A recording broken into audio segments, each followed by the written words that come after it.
this is a wine party. So not only is it Idris, but you're shooting for Vogue, which is the #1 fashion publication in the world. It was a project for Vogue, Nike, Rockstar. They were having a collaboration. Nice. It was amazing. Hi, I'm Courtney Rhodes, publisher of thebrandista.com, and I'm here for another episode of Brandista Spotlight with my very good friend, Drexina Nelson. Thank you for having me, Courtney. Thank you for being here.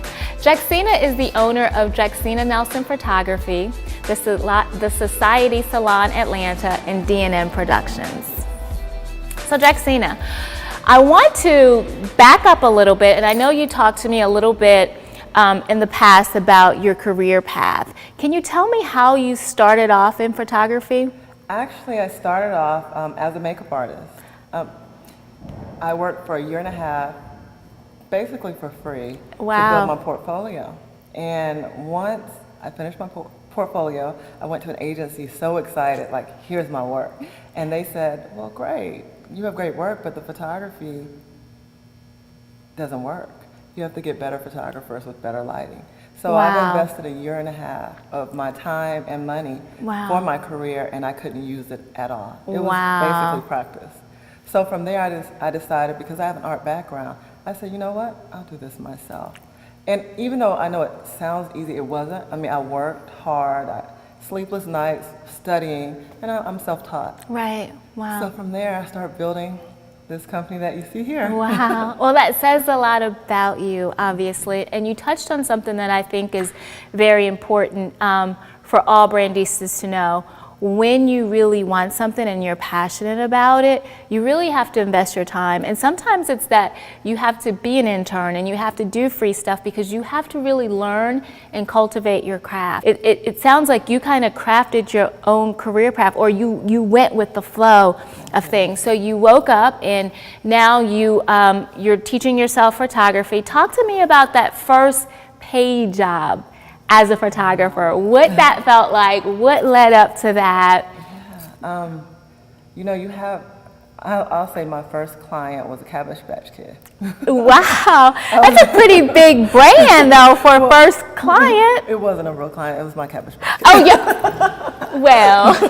No, that's how I thought you were saying you shot Cabbage Patch Kids. Okay, okay, that's okay. You know, that's how I learned. I learned lighting. Sure. Any means possible, I would shoot anything. Right. But my first real big job was with Idris Elba for Vogue Nike.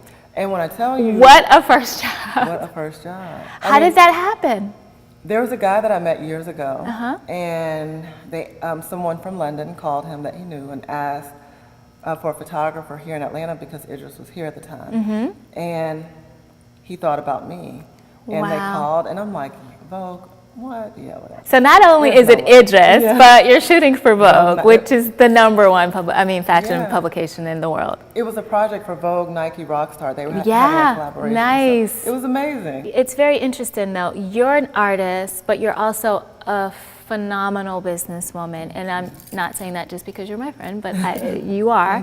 And I think it's evident in your various businesses. How do you balance that creative space with the business sense of knowing that yes, you're creative and every day you have to be creative and do your thing, but also make a living and support all the people who are on your staff? Like, there's still a money component, there's still a business component to it. So how do you balance that?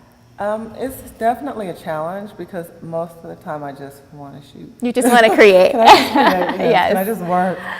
But having the support of my family, my mom works with me. Right. Having, you know, a few people on my team that, like Ron, who's been with me for years. Right. Having the support of even a small group of people. And I love that family environment here. Like, I love your mom and Ron, because once again, I always know the environment that I'm gonna get, even the dogs. I mean, I look forward to Gizmo and Pacino when I come. So I think that's also an asset to have that family environment. And to keep everything calm and peaceful. Right. If I see that a team member, their energy is off, you know, we'll talk about it. But if I see they're not a good fit, it's okay, I have nothing against you, but we just can't do business. Right. Talk to us about, now you have 3 businesses. And I want to talk about the Society Salon Atlanta, just because I know there's a lot of buzz about it. Tell me kind of where that idea came from. So you're a great photographer in your space, and then just one day you decide you want a salon. Like, how did that happen, Drexina? Well, I know, right? I asked myself the same thing, but no, to be honest, I mean, I shoot a lot of beauty, and the salon space has been occupied. It was occupied for some years, and I used to always walk by like, it would be great to have a salon. You know, just in the back of my mind. In your mind, putting it in your subconscious mind. Exactly, but I'm a photographer. Right. But I noticed that we started renting the salon for different shoots, and then my mom always wanted that one-stop shop. Nice. And it became available. And I was like, you know what? Sometimes you can't be fearful, just try it. Right. I will say, unfortunately, I didn't have a lot of experience in the salon business, which is a beast. It's definitely different than photography. Just the business part of it in general. The business part and dealing with the different personalities. Oh, right. It's no longer just you and a client. You have right. You have people in there and dealing with their issues and, you know, them as creatives. Creatives, we're very emotional. Right. So having to learn, being that I'm a creative as well. Right. It's a lot, but learning that at the end of the day, just focusing on the business at hand. Nothing personal. Right. Understanding that you have to dot your I's and cross your T's. Right, sure. Like any other business. Right. And taking the emotion out of it. Kudos to you. Thank you. So let's switch gears a little bit and let's talk to some of the brandistas. There are a lot of brandistas out there who are trying to figure out how to hone in on their passions. Like, they may have a 9-to-5, but they have something that they're really good at and they want to start a business like on the side. What types of tips, or is there any encouragement that you would give those women to kind of help give them the courage to work on those things that we tend to say is our purpose, the things we're just really passionate about? Definitely. I would say make sure you have a support group or support team. I would say that it's very important for ladies to have a support group. It's not always your friends, it's not always your family, but you need, or you might have a team. Right. You always need people that are on your side, that you can bounce things off, that have your back, and that are loyal. Right. Loyalty is so important. Definitely. And then I would say another thing is to really make sure to kind of draw it out. Start a journal. Love that. What's your passion? Write it down. If you have an idea, keep a journal with you in the car, keep it with you in the grocery store, wherever you are. So if your idea comes to you, you can jot it down right away. Yes. You know, because you'll lose it. Absolutely. Yeah. What's another tip? There's so many. I mean, and if you come to the Dream Big tour, you know, we will tell you all about it. All about it. More details at Dream Big 2015.